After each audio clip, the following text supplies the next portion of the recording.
Brought to you by V Guard. नाशिककर गेल्या काही दिवसांपासून एकीकडे उकाड्यानं हैराण आहेत, तर दुसरीकडे येणाऱ्या काही दिवसांमध्ये नाशिककरांना पाणीबाणीला सामोरं जावं लागू शकतं।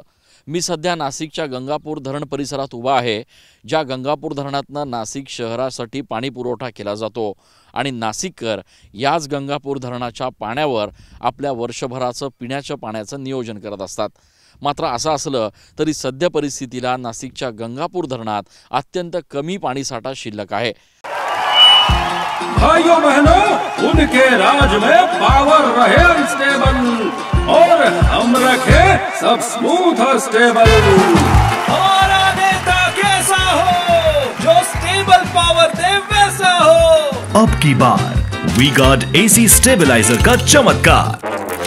आजच्या मितीस नाशिकच्या गंगापूर धरणामध्ये फक्त 25 ते 26% एवढा पाणीसाठा शिल्लक आहे, जो कदाचित पुढचे 2 महिन्यांपर्यंत नाशिककरांना पुरू शकतं।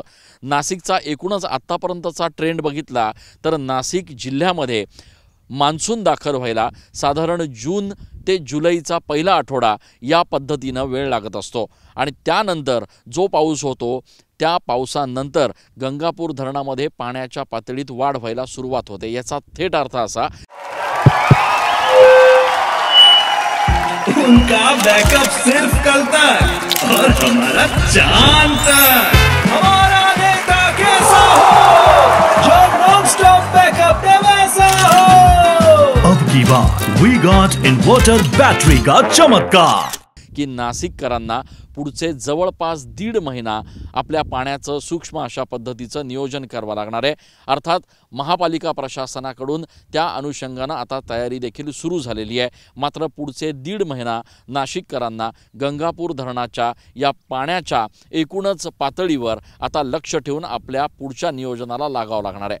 कॅमेरा पर्सन आकाश येवलेसह मी Chandan Pujadhikari, TV9 Marathi. Brought to you by V-Guard.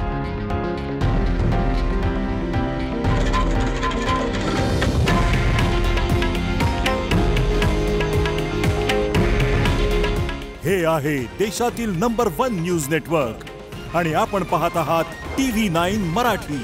काळजी तुमची, हित महाराष्ट्राचं।